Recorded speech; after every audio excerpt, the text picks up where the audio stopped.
আসসালামু আলাইকুম। আপনি যদি আপনার শত্রুকে নষ্ট করে দিতে চান, শত্রুকে নষ্ট করা বলতে কী বোঝায় সেটা বলে দিচ্ছি।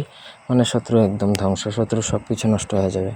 শত্রু শারীরিকভাবে ধ্বংস হবে, শত্রু মানসিকভাবে ধ্বংস হবে, শত্রুর পরিবারে ধ্বংস হয়ে যাবে, শত্রুর ব্যবসা প্রতিষ্ঠান সব কিছু নষ্ট হয়ে যাবে, শত্রুর চাকরি বাকরি থাকলে সেটাও নষ্ট হয়ে যাবে। মানে শত্রুর জীবন একদম দুর্বিষহ হয়ে যাবে। এবং এটারই বলা হয় শত্রুকে নষ্ট করার চালানি তাবিজ। এই তাবিজটা চালানোর মাধ্যমে শত্রুকে নষ্ট করে দেওয়া হয়।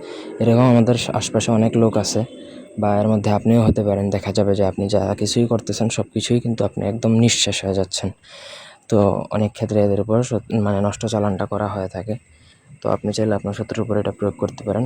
আপনাদের ব্যক্তিগত যে কোনো প্রয়োজন বা যে কোনো কাজ আমাদেরকে দিয়ে করাতে চাইলে স্ক্রিনে দেওয়া নাম্বারে সরাসরি ফোনে, হোয়াটসঅ্যাপে কিংবা ইমোতে যোগাযোগ করে যে কোনো কাজ করায় নিতে পারবেন, দেশে অথবা দেশের বাইরে থেকে। এটা একটা মঘা নকশা। আগে লেখা শিখতে হবে। লেখা শিখে তারপরে প্রয়োগ করবেন। দুমদাম প্রয়োগ করবেন না, ভালো করে নিয়মকানুন মেনে তারপরে প্রয়োগ করবেন। তো নকশাটা আপনাকে প্রথমত মাদার গাছের হলুদ পাতার মধ্যে লিখতে হবে। মাদার গাছের পাতা একটা কবিরাজি পেপার, সেই পেপারে লিখতে হবে, অন্য কোনো কাগজে ব্যবহার করলে হবে না। এবং নকশাটা লিখতে হবে যে অষ্টতিতার কালি এবং অষ্টগন্ধা, এই দুইটা কালি একত্রে মিশ্রিত করিয়া লিখতে হবে। নিচে শত্রুর নাম, তার বাবার নাম, মায়ের নাম এবং ঠিকানাটা উল্লেখ করতে হবে।